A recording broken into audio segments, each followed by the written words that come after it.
Good evening dear students.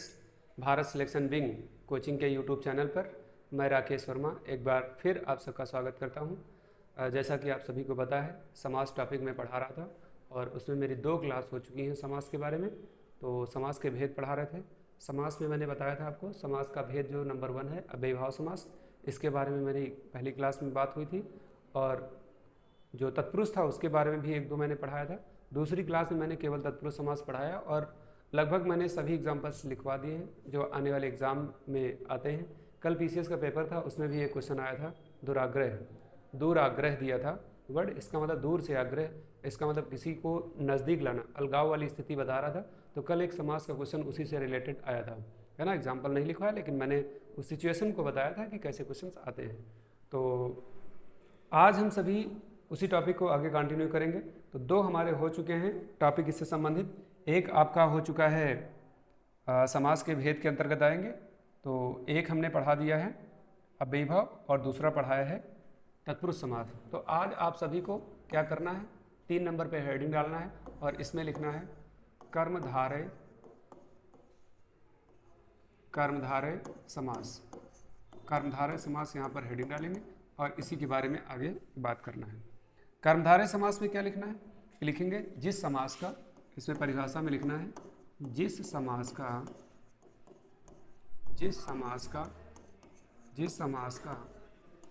प्रथम पद विशेषण और उत्तर पद विशेष अथवा होता है, उत्तर पद विशेष होता है अथवा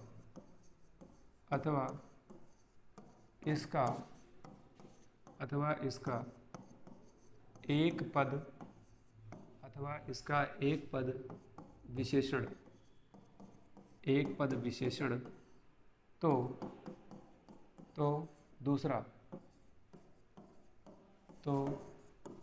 दूसरा पद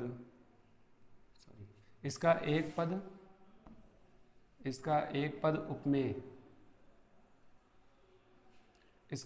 पद उपमेय, तो दूसरा पद उपमान होता है।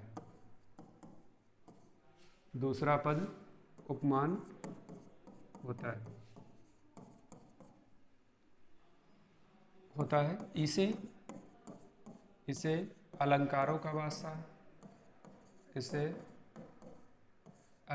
का समास लिखो। बादशाह नहीं लिखना है, बादशाह पूछेगा अलंकारों का तो केशवदास को कहा जाता है।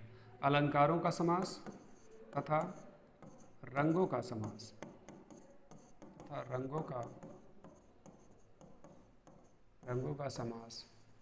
भी कहा जाता है। ये इतनी बड़ी परिभाषा इसकी नहीं है, आप इसको केवल समझना है केवल, है ना।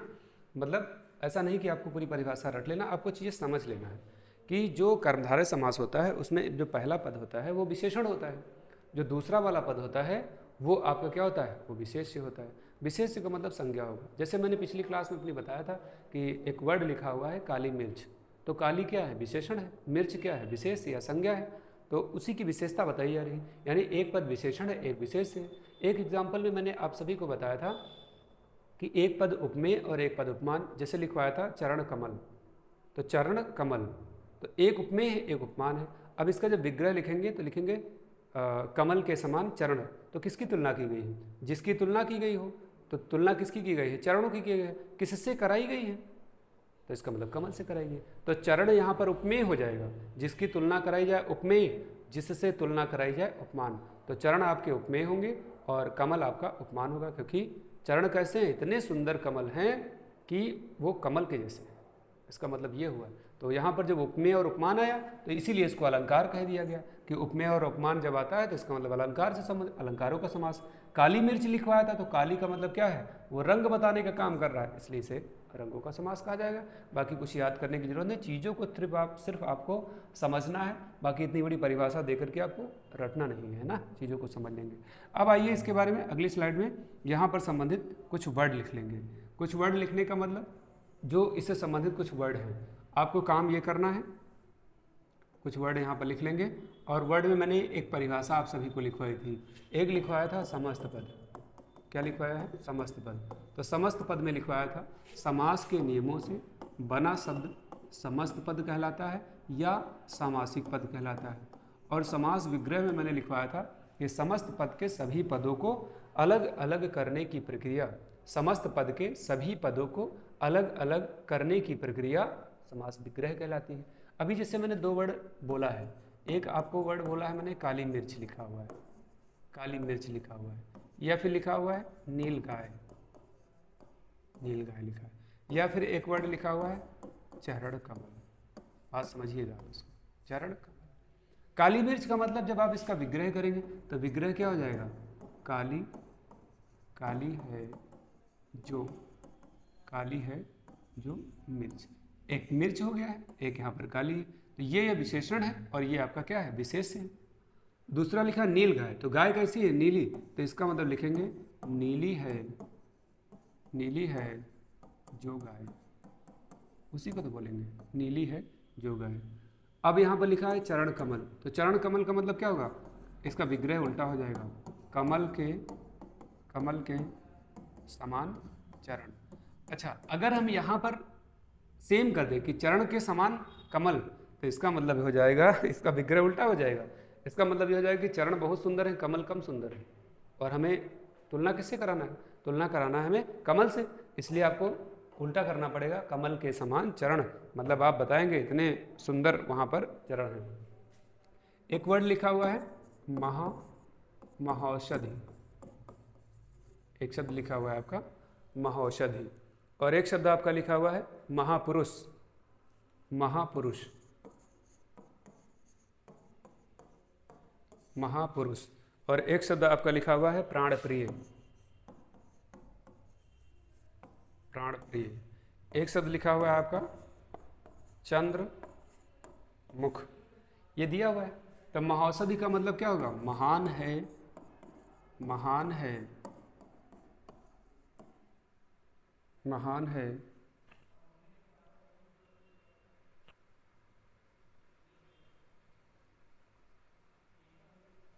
महान है जो औषधि। एक सेकंड,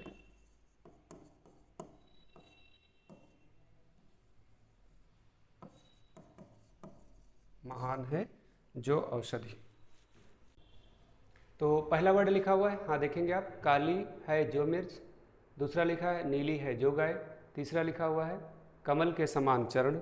चौथा लिखा हुआ है महान है जो औषधि। तो ये सब क्या है? पहला वर्ड आपका विशेषण है, दूसरा पद है आपका, दूसरा पद है आपका विशेष्य, है ना। महापुरुष लिखा हुआ है, तो महापुरुष में क्या होगा? लिखेंगे महान है, महान है जो पुरुष, उसी को तो बोलेंगे महापुरुष। एक लिखा है प्राण प्रिय, तो इसमें लिखना है प्राणों के, प्राणों के समान प्रिय। एक लिखा हुआ है चंद्रमुख, तो इसमें लिखेंगे चंद्रमा, चंद्रमा के समान, यहाँ पर मुख हो जाएगा ना, क्या हो जाएगा? चंद्रमा के समान मुख हो जाएगा। अब कुछ वर्ड यहाँ पर और लिख लेना है, कुछ वर्ड यहाँ पर और लिख लेंगे, और उस वर्ड में आपको लिखना है एक वर्ड लौह पुरुष।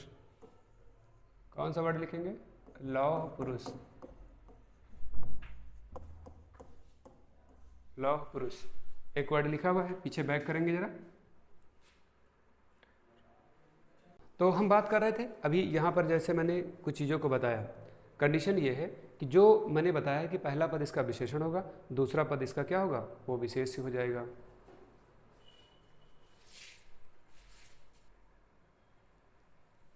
हाँ, बात करेंगे, थोड़ा सा टेक्निकल फॉल्ट की वजह से मैं रुक गया था 1 मिनट के लिए।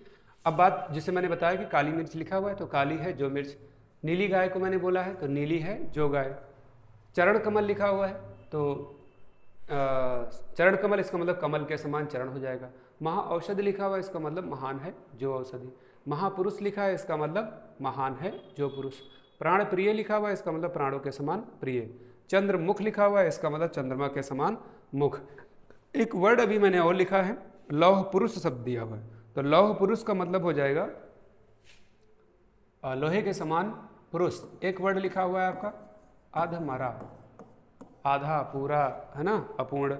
एक शब्द दिया हुआ है आपका क्रोधाग्नि, क्रोधाग्नि। और एक शब्द दिया हुआ है आपका कपोत ग्रीवा, कपोत ग्रीवा। और एक शब्द दिया हुआ है आपका महात्मा, शब्द दिया हुआ है महात्मा। और इसके बाद में एक शब्द और लिखेंगे लाल मणि, लाल मणि शब्द लिखना है, लाल मणि। अब इसका विग्रह करेंगे तो ये हो जाएगा लोहे के समान, लोहे के समान, लोहे के समान पुरुष। अधमरा का मतलब होगा आधा है जो मरा, आधा है जो मरा, अधमरा बोलते हैं। क्रोधाग्नि का मतलब हो जाएगा क्रोध के समान, क्रोध के समान, क्रोध के समान अग्नि। और एक है कपोत ग्रीवा, इसका मतलब होगा कपोत के समान, कपोत के समान, कपोत के समान ग्रीवा। और एक दिया हुआ है महान है जो आत्मा, महान है जो, महान है जो आत्मा। एक लिखा है लाल मणि, इसका मतलब हो जाएगा लाल है, लाल है जो मणि, उसी को तो बोलेंगे लाल मणि। अब बात आप समझिएगा, बात कहने का मतलब यह है कि इतने मैंने एग्जाम्पल लिखवाए हैं, लौह पुरुष, अधमरा, क्रोधाग्नि, कपोत ग्रीवा, महात्मा और लाल मणि। अभी मैंने कुछ वर्ड लिखा है, अब इसका विग्रह तो मैंने कर दिया है, चीज़ों को समझना है। देखो दो दिए हैं, लौह पुरुष, लौह पुरुष इसका मतलब लोहे के समान दिया हुआ है। अधमरा का मतलब दो वर्ड है, आधा है जो मरा, क्रोध के समान अग्नि, कपोत के समान ग्रीवा, महात्मा महान है जो आत्मा, लाल मणि, मणि कैसी है लाल। तो या तो महात्मा दिया है, महान है आत्मा, विशेषण और विशेष वाली कंडीशन है, तो दो ही चीज़ें फॉलो होंगी, या तो विशेषण और विशेष वाली कंडीशन फॉलो होगी, या फिर आप उसको फॉलो करेंगे, कहाँ से फॉलो करेंगे, फॉलो करने का मतलब या तो उपमेय और उपमान वाली कंडीशन होगी। तो हमें उम्मीद है कि आप सभी को जो आपका समास दिया हुआ कर्मधारय समास वो आपको समझ में आया होगा, है ना। इसका एक शार्ट नोट्स बना लेंगे, इसका आप एक स्क्रीनशॉट ले लेंगे ताकि आपको नोट्स बनाने में थोड़ा सा आसानी हो। अब इसके बाद में एक नए समास की तरफ हम फिर बात करेंगे। नया समास हमारा कौन सा होगा? नया समास का मतलब ये होगा, हाँ हेडिंग डालना है आप सभी को अब द्विगु समास। तो नंबर 4 पे लिखना है द्विगु समास, नंबर 4 पे लिखेंगे द्विगु समास। अब द्विगु समास की परिभाषा सबसे पहले नोट करना होगा। द्विगु समास में लिखेंगे जिस समास में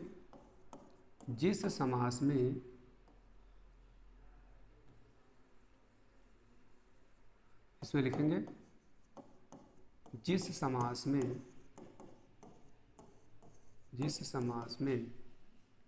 पहला पद या प्रथम पद लिखेंगे, पहला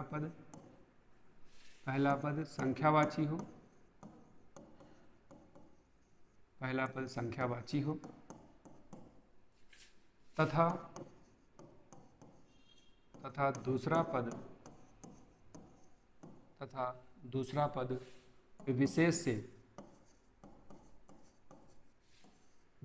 या संज्ञा हो, विशेष या संज्ञा हो, उसे द्विगु समास कहते हैं, उसे द्विगु समास कहते हैं, उसे द्विगु समास कहते हैं। ये दिया हुआ है, द्विगु समास कहते हैं। अब आइए यहाँ पर आप स्क्रीनशॉट लेंगे इसकी परिभाषा का, मैं इससे संबंधित कुछ वर्ड लिख रहा हूँ, ठीक है। अब एक तरफ फिर वही चीज़ बनाना है, एक तरफ आपको लिखना है क्या, समस्त पद, और एक तरफ लिखना है समास विग्रह, समस्त पद, और एक तरफ लिखेंगे समास विग्रह, समस्त पद और समास विग्रह। अब पहला वर्ड लिखना है इसमें चौराहा, चौराहा दिया हुआ है। एक वर्ड दिया हुआ है आपका सप्ताह, सप्ताह दिया है। एक वर्ड दिया हुआ है आपका नवरात्रि लिखा हुआ है।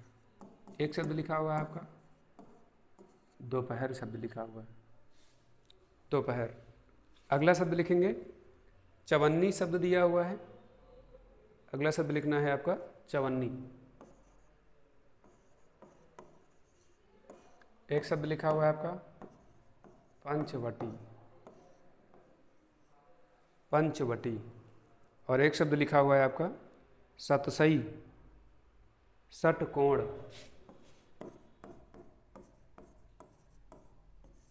सतसई शब्द दिया हुआ है। और एक शब्द दिया हुआ है आपका,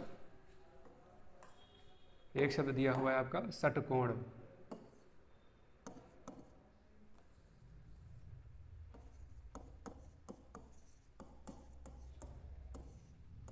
सतसई के बाद में लिखेंगे षटकोण। उसके बाद में लिखना है अष्टभुज, अष्टाध्यायी, अष्टभुज।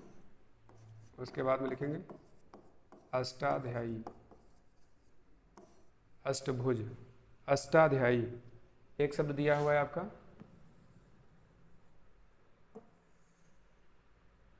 अष्टाध्यायी। और एक शब्द लिखा हुआ है आपका अष्टाध्यायी के बाद में लिखेंगे पंचामृत। कितने शब्द मैंने अभी आपको बोला है। एक वर्ड और लिख लेंगे त्रिफला, त्रिफला दिया हुआ है। अब आइए देखें यहाँ पर वर्ड मैंने इतने लिखे हैं। चौराहा, मैंने क्या कहा कि पहला पद इसका विशेष्य होगा, सॉरी पहला पद इसका संख्यावाची होगा, दूसरा पद इसका विशेष्य होगा। चौराहा दिया, चौराहा का मतलब जब विग्रह करेंगे क्या होगा, चार राह, चार राहों का समूह। देखा होगा जब आप किसी चौराहे पे जाते हैं तो आप लखनऊ जा रहे होते हैं या कहीं भी जा रहे होते हैं, ये रोड दी हुई है ना, और एक रोड यहाँ से इधर की ओर जाती है और एक रोड यहाँ पर इधर की ओर जाती है। मतलब कहने का मतलब यही है। तो कहने का मतलब यहाँ पर कोई बना होगा आपका डिवाइडर, किसी को जाना है ऐसे जाना होता है, कोई आ रहा है ऐसे आ रहा है, जैसे जिसको ठीक लगेगा ना, अपने हिसाब से लोग आते जाते हैं। कहने का मतलब यही है। चौराहा का मतलब ये होगा जिसमें चार राह दिए होंगे, चार रास्ते दिए होंगे, उसी को बोलेंगे चौराहा। आप समझ गए होंगे हमें। तो चौराहा का मतलब है वही चीज़ कि चार राहों का समूह वाली कंडीशन वाली हो जाएगी, है ना। तो ये चौराहा। अच्छा, तीन राह अगर दिए हों, मान लो कोई रास्ता दिया हुआ है, रास्ता ऐसे चला गया है और एक रास्ता सीधा चला गया है। आप इधर से आए, यहाँ पर रुके, आप इधर चले गए एक रास्ता, इधर चले गए दो रास्ता और इधर फिर लौट गए तीन रास्ता। तो ये तिराहा वाली कंडीशन है चौराहा। तीन राह तिराहा, चार राह चौराहा। अब तो चार राह माने वाला मैंने एग्जाम्पल लिखा है, तो चार राह का मतलब क्या होगा, चार राहों का जो समूह होगा उसी को बोलते हैं चौराहा। कोई भी आपके यहाँ गाँव में ऐसा होगा, जहाँ भी आप रह रहे होंगे देखा होगा, तीन रास्ते हैं तो लोग तिराहा बोलते हैं, नहीं चार हैं तो चौराहा बोलेंगे। सप्ताह लिखा है, सप्ताह का मतलब क्या होगा, सात दिनों का समूह होता है, 7 दिनों का समूह। आप सभी नोट्स बनाते हुए चलेंगे, 7 दिनों का समूह। नवरात्रि दिया है, नवरात्रि का मतलब होगा नवरात्रियों का समूह, नवरात्रियों का समूह, उसको नवरात्रि बोलते हैं। दोपहर लिखा हुआ है, दोपहर का मतलब होता है दो पहरों का समूह। चवन्नी लिखा हुआ है तो इसका मतलब होगा चार आनों का समूह। पंचवटी लिखा हुआ है, इसका मतलब होगा पांच वटों का समूह। सतसई लिखा हुआ है, इसका मतलब है 700 दोहों का समूह। तो देखो सब जगह क्या है, 7 5 4 2 9 7 4, वही चीज़ तो आ रही। इसका मतलब पहला पद है संख्यावाची और बाद में सारी चीज़ें क्या दी हैं, वट दिया हुआ है, दोहा दिया है, आना दिया है, पहर दिया है, रात्रि दिया है, दिन दिया, राह दिया। ये सारे शब्द क्या हैं, संज्ञा हैं और पहले वाले शब्द क्या हैं या विशेष्य हैं, पहले वाले पद क्या हैं, संख्यावाची हैं। तो ये सारे शब्द आपको नोट करना है। उसके बाद में फिर पहुँचेंगे, अभी कुछ वर्ड और इससे संबंधित दिए हुए हैं। जैसे वर्ड दिया हुआ है आपका षटकोण, तो षटकोण का मतलब क्या होगा, षटकोण का मतलब हो जाएगा छः कोणों का समूह, छः कोणों का समूह। अष्टभुज दिया है, अष्टभुज का मतलब हो जाएगा आठ भुजाओं का समूह। अष्टाध्यायी दिया है, इसका मतलब हो जाएगा अष्टाध्यायी, आठ अध्यायों का समूह, आठ अध्यायों का समूह। पंचामृत दिया हुआ है, इसका मतलब हो जाएगा पांच अमृतों का समूह। त्रिफला दिया हुआ है, त्रिफला का मतलब हो जाएगा तीन फलों का समूह,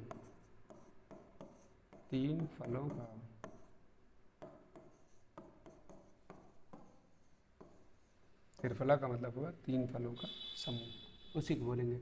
फिर देखो, सॉरी 5 लिखना था, 5 8 8 6, फिर संख्यावाची हो रहा है। कहने का मतलब आप समझ गए होंगे कि पहला पद क्या है, संख्यावाची है, बाद में जो दूसरा वाला पद दिया है सब जगह पर क्या है, वो आपका संज्ञा या विशेष्य हो जाएगा। तो इस तरह से जो द्विगु समास दिया हुआ है, हमें उम्मीद है कि आप सभी को समझ में आया होगा कि द्विगु समास कौन सा है ना। स्क्रीनशॉट ले लीजिए, एक स्क्रीनशॉट आप सभी ले लेंगे। अब आगे आइए, यानी 2 स्लाइडें मैंने पढ़ाई हैं, इसमें इसके बाद वाले पे तीसरे पे फिर चलना है। द्विगु समास की बात हो चुकी है। अब आइए हम सभी बात करें द्वंद्व समास। तो अब हेडिंग डालना है यहाँ पर 5 नंबर, और इसमें लिखेंगे द्वंद्व समास, द्वंद्व समास लिखना है, और इसमें फिर लिखना है द्वंद्व समास में लिखेंगे इसके दोनों पद प्रधान होते हैं, यानी इस समास के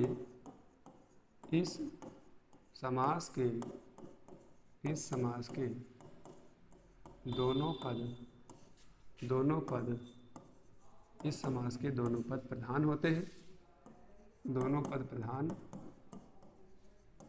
हैं, इस समास के दोनों पद प्रधान होते हैं। हाँ, और आगे लिखेंगे दोनों पद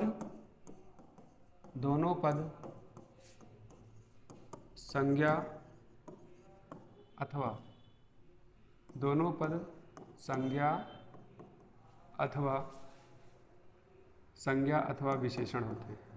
बात इसको एक और समझिएगा, दोनों पद यहाँ पर कहा है संज्ञा होंगे या फिर विशेषण होते हैं, संज्ञा या विशेषण होते हैं।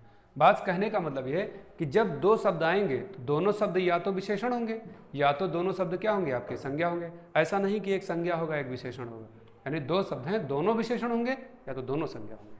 अगर ऐसी सिचुएशन दी गई है तो इसका मतलब क्या होगा, इसका मतलब यही हो जाएगा कि अब आप जब विग्रह करेंगे, विग्रह करने के बाद अगर ऐसी सिचुएशन आती है तो इसका मतलब आप इसी समास को लगाना है। अब अगली स्लाइड में हम इससे संबंधित कुछ वर्ड लिखेंगे और उनको समझेंगे। जैसे एक तरफ आपको फिर लिखना है, एक तरफ क्या लिखना है, एक तरफ लिखेंगे समस्त पद, एक तरफ लिखना है, और एक तरफ लिखना है आपको समास विग्रह। ये चीज़ दिया हुआ है।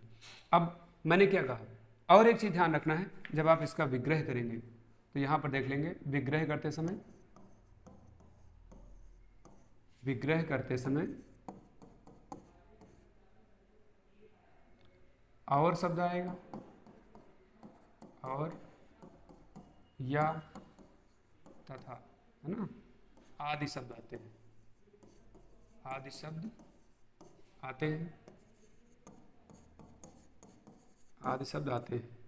और समस्त पद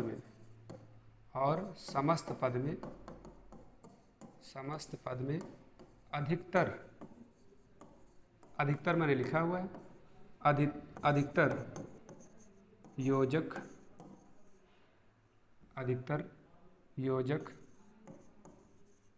चिन्ह लगा होता है, अधिकतर योजक चिन्ह लगा होगा। ठीक है, ये बात मैंने यहाँ पर शार्ट में लिख दी है, इसको ध्यान रखना है। यहाँ पर ये इतना नोट कर लेंगे यहाँ से लेकर के यहाँ तक, ठीक है। यानी कि जब इधर रहेगा तो दोनों के बीच में योजक चिन्ह अधिकतर लगा हुआ है, लेकिन अभी मैं एग्जाम्पल दूंगा उसमें नहीं लगा हुआ है। और विग्रह करेंगे तो और तथा या करके नहीं करके आएगा वर्ड। अब आइए वर्ड लिखे इससे संबंधित। जैसे एक वर्ड मैंने क्या कहा, वर्ड लिखा हुआ है आपका माता, सॉरी, वर्ड लिखा हुआ है आपका माता पिता शब्द दिया हुआ है, एक शब्द दिया हुआ है सीता राम शब्द दिया हुआ है, एक वर्ड लिखा हुआ है लव, कुछ शब्द दिया हुआ है ना, और एक शब्द दिया हुआ है लव कुछ हो गया। इसके बाद में एक शब्द लिखेंगे अपना, अपना पराया शब्द दिया हुआ है, अपना पराया शब्द दिया है। अब देखो ये वर्ड मैंने लिखा हुआ है, इसमें योजक चिन्ह तो नहीं लगा हुआ है, इसीलिए मैंने अधिकतर शब्द बोला है। एक शब्द लिखा हुआ है गौरी शंकर, इसमें भी देखो योजक चिन्ह नहीं लगा हुआ है। अब इसका विग्रह कर लेंगे, विग्रह करेंगे तो इसका हो जाएगा माता और पिता, माता और पिता। हमने कहा विग्रह करते समय क्या होगा, और आएगा या आएगा, है ना। लेकिन दोनों के बीच में योजक चिन्ह अधिकतर लगा होगा, नहीं भी लगा होगा तो विग्रह में पता चलेगा। सीताराम लिखा हुआ है तो इसका मतलब हो जाएगा सीता, सीता और राम। लवकुश में लिखा हुआ है लव, लव और कुश हो जाएगा। अपना पराया लिखा है अपना, अपना या पराया हो जाएगा। देवासुर लिखा है, देवासुर का मतलब होगा देव, देव का मतलब देवता, और असुर, असुर का मतलब होता है राक्षस। तो देखो देवासुर अलग अलग हो गए, लेकिन यहाँ पर योजक नहीं लगा है। गौरी शंकर में क्या होगा, यही चीज यहाँ भी हो जाएगी, गौरी, गौरी और शंकर। तो विग्रह कर दिया है। देखो हमने वही चीज बताया कि दोनों पद, हाँ अपना पराया दिया हुआ है, देखो यहाँ पर दिया हुआ वर्ड। एक वर्ड यहीं पर और लिखेंगे पाप पुण्य, पाप पुण्य, पाप पुण्य लिखा है तो यहाँ पर हो जाएगा पाप, पाप या पुण्य, पाप या पुण्य लिखा हुआ। देखो दोनों शब्द आपके विशेषण है, वही कंडीशन यहाँ सर्वनाम वाली आ गई है। एक वर्ड और यहाँ पर लिखेंगे जैसे लिखा हुआ है सुख दुख, वर्ड लिखना है यहाँ पर, वर्ड दिया हुआ है, सॉरी वर्ड यहाँ पर लिखा हुआ है सुख, सुख दुख दिया हुआ है ना। कुछ वर्ड और लिख लेंगे इससे संबंधित। एक वर्ड दिया हुआ है देश विदेश, देश विदेश, रुपया पैसा, देश देश विदेश। एक वर्ड दिया है रुपया पैसा, है ना। एक वर्ड लिखा हुआ है दाल रोटी,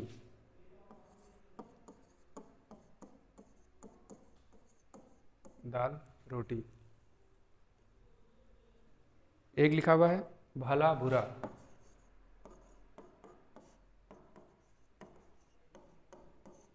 भला बुरा। और एक वर्ड लिखा हुआ है ऊंचा नीचा,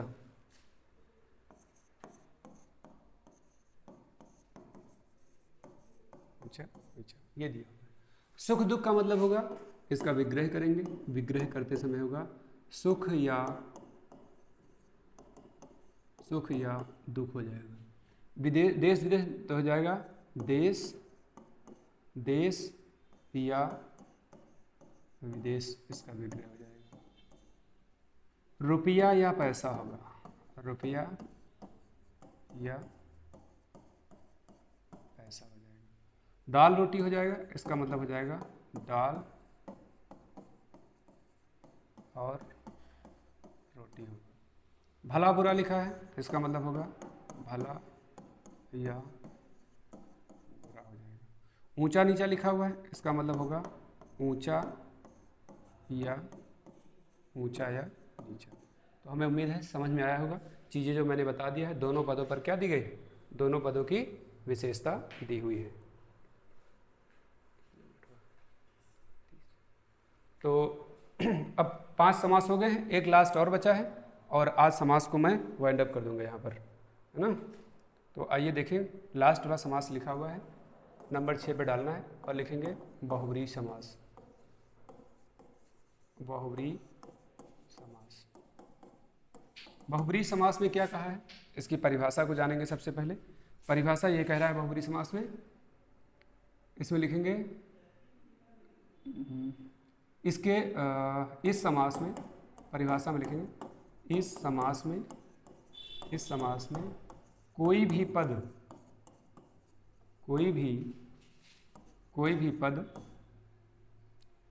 विशेष से नहीं होता, कोई भी पद विशेष नहीं होता।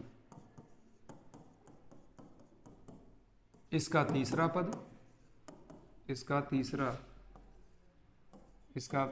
पद या अन्य पद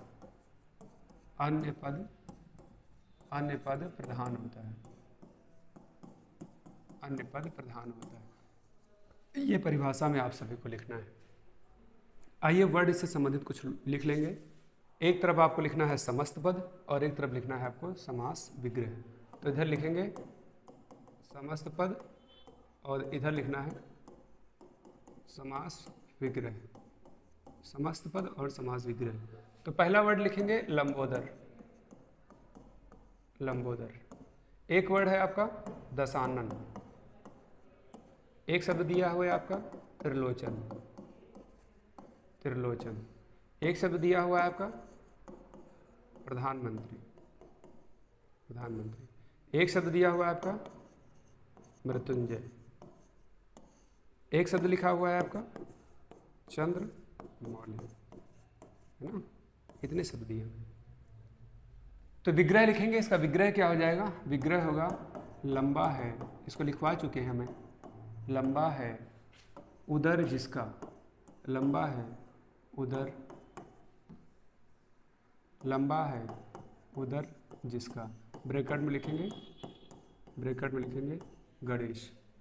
दशानन में लिखेंगे 10 हैं आनंद जिसके, 10 हैं आनंद जिसके। इसका मतलब कौन होगा, विशेष अर्थ दे रहा होगा रावण। त्रिलोचन में फिर वही चीज लिखना है। अब यहाँ एक विशेष अर्थ है, 3 शब्द देख के नहीं लगाना है कि 10 शब्द लगा देना है, विशेष अर्थ बता रहा है। तो 3 हैं, लोचन का मतलब नेत्र होता है, 3 हैं लोचन जिसके। तो 3 आँख किसके हैं, भगवान शिव के। तो यहाँ पर शिव जी लिखना है। प्रधानमंत्री में लिखेंगे, प्रधानमंत्री का जो विग्रह होगा इसमें लिखेंगे मंत्रियों में प्रधान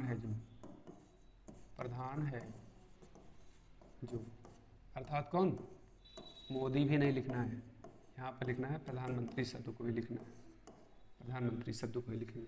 मृत्युंजय का मतलब होगा मृत्यु पर, मृत्यु लिखना है, मृत्यु पर विजय पाई जिसने, अर्थात कौन, ब्रैकेट में फिर लिखना है आपको, यहाँ पर भी शिव लिखना है। और एक लिखा है चंद्रमौली, तो इसमें लिखना है चंद्र है मौली पर जिसके। इसका मतलब यहाँ पर भी आपको लिखना है कौन सा, शिव लिखना है। तो कुछ वर्ड और इससे संबंधित लिख लेंगे जो आयोग आपसे बार बार पूछ रहा है। तो कुछ वर्ड, इंपॉर्टेंट वर्ड हैं, इसमें मैं लिखवा दे रहा हूँ। एक वर्ड है घनश्याम, एक है चक्रपाणी, वर्ड लिख लेंगे घनश्याम। एक वर्ड है चक्रपाणी, घनश्याम चक्रपाणी। एक वर्ड लिखेंगे, चक्रपाणी लिख दिया है, वीणापाणी भी लिख लेना है, क्वेश्चन वर्ड मतलब पूछ सकता है, दोनों इंपॉर्टेंट हैं। वीणापाणी। एक वर्ड है कपीस, और एक वर्ड है आपका बारहसिंगा,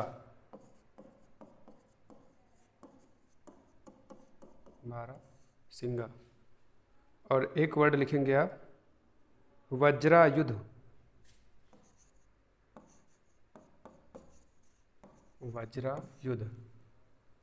वज्रायुध,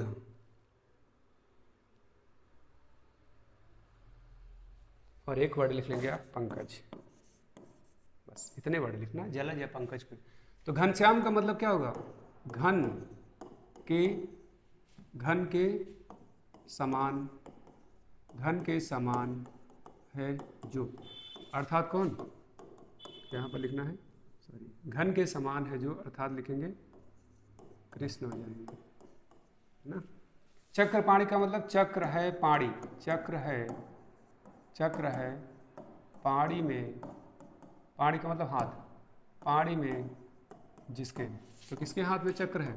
तो यहाँ पर लिखना है भगवान श्री कृष्ण या विष्णु लिख लेंगे। वीणा है पाणी में जिसके, यहाँ पर भी लिखना है वीणा है, वीणा है पाणी में, पाणी में जिसके, तो वीणा किसके हाथ में है? सरस्वती लिख लेना, एक विशेष अर्थ दे रहा है सरस्वती। कपीस का मतलब यहाँ पर लिखेंगे कपियों, यहाँ पर लिखेंगे कपियों, कपियों में ईश है जो, कपियों में ईश है जो, इसका मतलब हनुमान हो जाएगा। 12 सिंघा में लिखेंगे 12 हैं सिंघे, 12 हैं सिंघे जिसकी, ब्रैकेट में फिर यहाँ पर आपको लिखना है 12 सिंघा। वज्रायुध में लिखेंगे वज्र है आयुध में, वज्र है आयुध में जिसके, इसका मतलब यहाँ पर लिखना है आपको इंद्र। और लास्ट वर्ड है पंख, पंख का मतलब कीचड़, पंख में, पंख में जन्मा हो जो, अर्थात कमल। तो सारे वर्डों को नोट कर लेना है जितना मैंने अभी तक बोला है ना। मैंने सारे वर्ड अभी तक लिख रहा था, समझा नहीं रहा था पीछे, यानी अब समझ लेंगे चीज़ों को। सॉरी पीछे बढ़ा दिया। लंबा है उधर जिसका, अर्थात गणेश हो जाएगा। 10 है आनंद जिसके, अर्थात दशानन, तो सारे देख लेंगे। 3 है लोचन जिसके, अर्थात शिव। मंत्रियों में प्रधान है जो, अर्थात प्रधानमंत्री को ही लाना है, मोदी को नहीं लाना है। मृत्यु पर विजय पाई जिसने, शिव। चंद्र है मौली पर जिसके, इसका मतलब भगवान शिव, है ना। घन के समान बादल है जो, इसका मतलब कृष्ण। चक्र है पाणी में जिसके, इसका मतलब विष्णु। वीणा है पाणी में जिसके, अर्थात सरस्वती। और कपियों, कपि मतलब बंदरों में जो ईश है, इसका मतलब हनुमान, हनुमान। 12 हैं सिंघे जिसके, अर्थात 12 सिंघा बोलते हैं। वज्र है आयुध में जिसके, अर्थात इंद्र। और पंख में जन्मा हो जो, पंकज, पंकज का मतलब कमल होता है। तो कमल एक विशेष अर्थ दे रहा है, इसलिए यहाँ पर पंकज हो जाएगा। तो उम्मीद है अभी मैंने कर्मधारय समास, द्विगु समास, द्वंद्व समास और बहुब्रीहि समास, आज की क्लास मैंने चारों समास पढ़ाया है और बहुत इंपॉर्टेंट टॉपिक था। इसको नोट्स बना लेंगे, आने वाले एग्जाम में ज़रूर एक नए क्वेश्चन मिलेगा। और आज मैं अपनी क्लास यहीं पर समाप्त करता हूँ। कल एक नए टॉपिक के साथ फिर मुलाकात होगी। धन्यवाद।